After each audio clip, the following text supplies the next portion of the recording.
all the single ladies. Ah.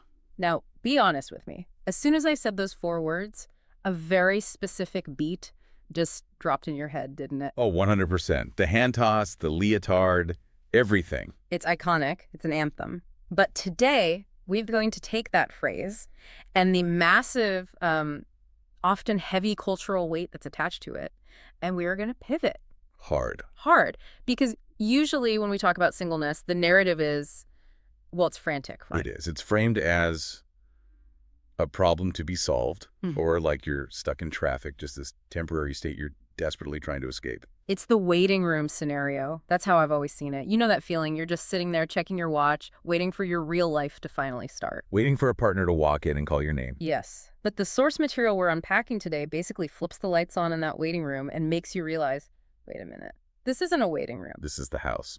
This is the house. And that's the core of this deep dive.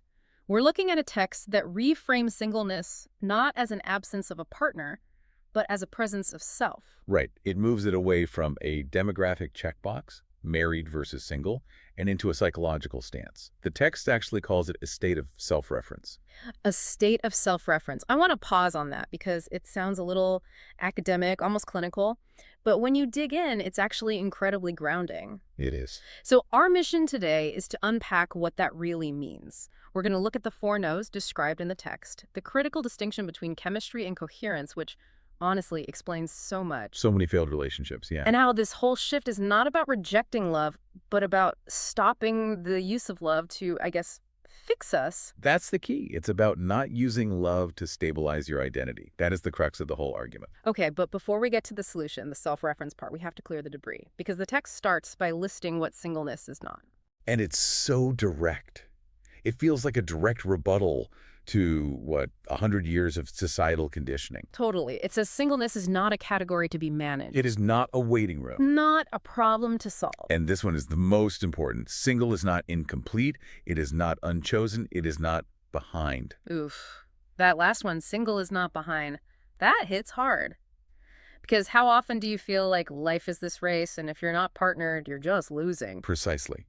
It's the baggage of the relationship escalator. We've been conditioned to see relationships as the primary milestone of adulthood. So if you aren't on it, the assumption is that you're pre-something. Pre-marriage, pre-family, yeah. But the text argues that's just objectively false. Mm-hmm. Some are single by circumstance, some by choice, some by discernment. None of these are failures. They're just different contexts. So if it's not a failure and it's not a void, what is it? The text defines it as, and I'm quoting here, women who are currently oriented to themselves first. Okay. Now, I want to push on this a little. To some people, oriented to themselves first might sound a bit selfish. That's a valid question. It's the most common critique. Like, I don't need anyone. I'm an island. Is that what this is about? Not at all. And the text clarifies this so well. It's not about disregarding others. It says it's about being oriented to their rhythm, their needs, their coherence. Their rhythm. Think about it like a solar system. In a lot of relationships, especially codependent ones, the partner becomes the sun. You orbit them, your mood, your plans, your worth. It all gravitates around that person. And if that sun disappears or even just flickers, you're lost. You spin out. Exactly. But when you are in a state of self-reference, you are the sun. You are the center of gravity for your own life. And the text makes this crucial distinction.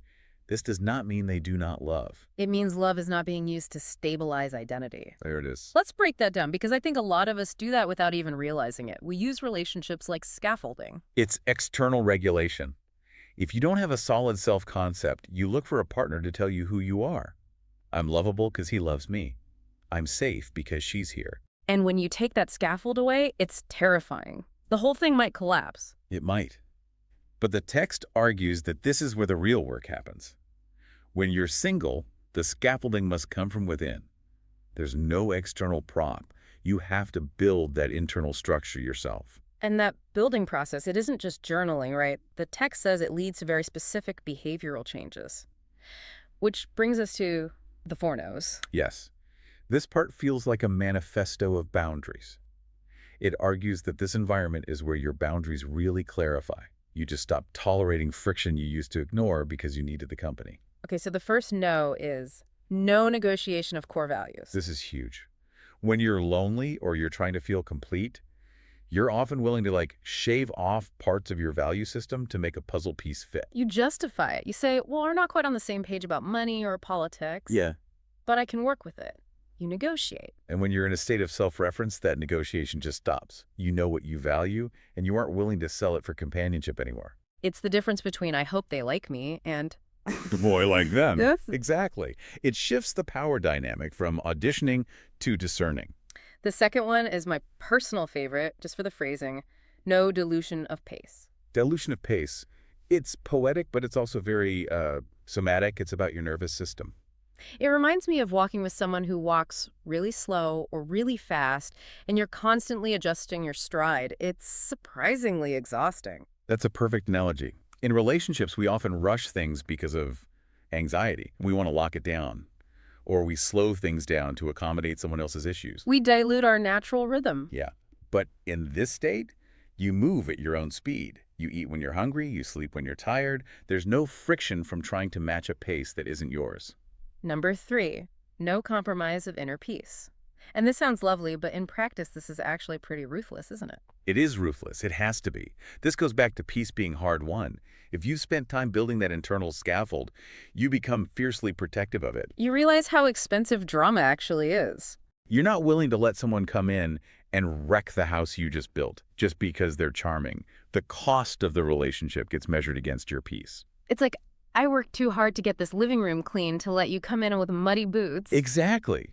And you don't apologize for asking them to take their boots off. And the fourth one, no performance for approval. Ah, the death of the cool girl trope. Yeah. The end of the audition. Right. When you need a partner to validate you, you are constantly performing. You're trying to be the person they want. When you're oriented to yourself first, the audience is gone. You realize you don't need the applause to know the show is good. But I do appreciate that the text is honest here. It doesn't paint this as some, euphoric empowerment montage. Not at all. It says it can be quiet, it can be joyful, it can be lonely at times. I'm so glad you brought that up. It's vital.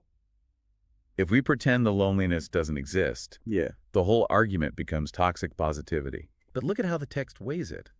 It says it can be lonely, but it can also be deeply free. It frames loneliness not as the defect, but as the cost of admission for that freedom. So you're not waiting to be rescued from the loneliness. No. As the source says, they are inhabiting themselves. Inhabiting themselves. That's such a shift from just being by yourself. You're occupying the space fully. And the text says because of that, you develop a new superpower, discernment. Yes. This is where it gets really analytical. This season of alignment sharpens your ability to see things as they really are. It lists 4 specific distinctions that, frankly, most of us miss when we're in that waiting room mindset. Let's run through them because I think these are the tools people can actually use. First is distinguishing between desire and compatibility. The classic trap. You can want someone ferociously. The desire can be a 10 out of 10, Oh, yeah. but that has zero bearing on whether that person actually fits into your life, your values, your future. Discernment is knowing desire is a feeling, but compatibility is a fact. It's so hard to see that when you're in it, though. You think, if I want it this much, it has to be right. That's the fairy tale logic. Yeah. But self-reference breaks that. You can look at someone and say, I desire you, but you are not compatible with the life I have built, and you can walk away. Okay, the second distinction, attention versus care. Oh, this is massive in the age of dating apps. We confuse being perceived with being loved. Right. Someone liking your story, texting you at midnight, it feels like something. It feeds the ego. It's a dopamine hit. But the text distinguishes that from care. Care feeds the soul. Care requires effort, consistency, presence. Attention is cheap. Care is expensive. And when you're self-referenced, you stop snacking on the crumbs because you've learned how to cook for yourself. That is such a good way to put it. Stop snacking on crumbs. The third one, intensity versus safety. This one is often rooted in our attachment styles. We mistake anxiety for passion, the roller coaster, the highs and lows. We think the butterflies mean love, but sometimes they just mean panic. Exactly. We think if it feels intense, it must be true love. But usually that intensity is just a lack of safety. It's volatility. When you've established your own inner peace, you actually start to find that volatility repelling. You want a partner who feels like a calm harbor, not a storm. Exactly. Which brings us to the last one. And the final one, which I think is the centerpiece of this entire deep dive, Chemistry versus coherence. This is the big one. Everyone talks about chemistry, the spark, the electricity. Of course. And look, chemistry is real and it's fun. No one is saying it's bad. But chemistry is just a reaction. It's a match being struck. Coherence. Well, coherence is structural integrity. Give us a visual for that. What does coherence look like? Coherence means it makes sense. Your lives fit together without forcing it. Your values align. Your futures align. The relationship has a logic to it that supports both people. You can have chemistry with someone who completely destroys your life. You absolutely can. You Yeah. cannot have coherence with someone who destroys your life. So it's like building a house. Chemistry is the paint color. But coherence is the foundation and the framing. And you can't live in a house that's just paint. You need the walls. And the text says that because of this, because they know the difference between the spark and the structure, these women become less willing to tolerate distortion. Tolerate distortion. Yeah. What a great phrase. When you know what coherence feels like because you've created it inside yourself, you become like allergic to the chaotic energy of bad relationships. You spot the red flags instantly. Right. Not because you're cynical, but because they disrupt your own coherence. It's like hearing a sour note in a song you know perfectly. It just sounds wrong. But here's the thing, and the text addresses this head on. When a woman becomes this discerning, society has a name for her. Oh, yeah. We call her picky or hardened or, oh, she's been single too long, she's too set in her ways. And the text just rejects that label entirely. It's a very firm rebuttal. It says, not because they hardened, because they integrated. Okay, that right there. The difference between hardening and integrating. From the outside, they might look the same, a strong boundary, but on the inside. They're total opposites. Completely different mechanics. Hardening is a defense mechanism. It's building a wall to keep things out because you're afraid. It's rigid. It's brittle. They can shatter. Integration, on the other hand, is about density. It's about becoming whole. Density, I like that. It implies weight. It implies gravity. It's about all the parts of you, your needs, your values, coming together into one unified self. You aren't building a wall. You're just becoming a solid object. The foundation just requires someone to step up to meet it. So it's not that they're closed off to love, it's just that self-alignment becomes non-negotiable. Correct. You don't abandon yourself just to have someone else around. It's not about being difficult. It's about maintaining the peace you built from scratch. Which brings us to the big question. What about the future? Does this mean you just stay single forever? Is this a manifesto for solitude? It's not anti-relationship. But it offers a completely different equation for partnership. It says, if partnership arrives, it meets wholeness. If it does not, wholeness remains. If partnership arrives, it meets wholeness. I love that image. The house is already built and furnished. You're inviting someone in, but you aren't looking for a contractor to come fix the roof. Exactly. You aren't looking to be rescued. The text says it so clearly. All the single ladies are not waiting to be rescued. They aren't outsourcing love. They're self-sufficient. There's a line in there that says, connection should add, not replace. That's the simple math of it. A relationship should be a net positive. An addition to a life that's already full, not a replacement for the parts of yourself you don't want to deal with. And this leads to what I think is the most radical concept in the whole thing. It's almost a warning. It says, peace is not a bargaining chip. That's the mantra. Peace is not a bargaining chip. In a coherent life, your inner peace is the baseline. You cannot trade it for excitement or status or just to avoid being alone. If a relationship costs you your peace, the price is too high. It reminds me of people who say relationships are hard work. And yes, they take effort. But should they be that hard? Should they cost you your sanity? The text would say no. Effort, yes. Compromise on small things, of course. But compromising your peace? That's a bad deal. Love must meet them where they already stand. It's such a strong stance. It's saying, I am here, I am whole, you can join me, but I am not moving backward to meet you in a place of chaos. It's an invitation, not a plea. And that changes the entire dynamic of dating. You aren't asking, am I good enough for you? You're asking, does this fit the wholeness I've already created? And I think that shift from, am I enough, to, does this fit, is the definition of the self-reference state. It is. It's the difference between being a beggar and being a chooser. So as we wrap up, the arc we've traced is from singleness as a waiting room, a place of lack to singleness as a season of alignment. It's a move from absence to presence.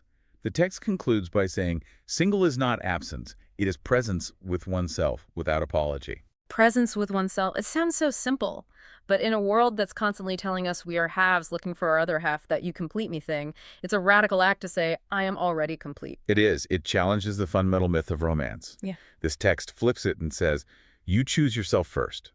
And once you have that coherence, everything else is just extra. It's the cherry, not the sundae. So here's the thought we want to leave you with. Whether you're single, partnered, or it's complicated, think about that concept, that state of self-reference. And ask yourself, are you outsourcing your identity? Are you using a relationship, or even just the desire for one, as a scaffold to hold you up? Or are you inhabiting yourself? Are you waiting for permission to be whole, or have you already moved in? That's the question. Thanks for diving in with us. We'll catch you on the next one.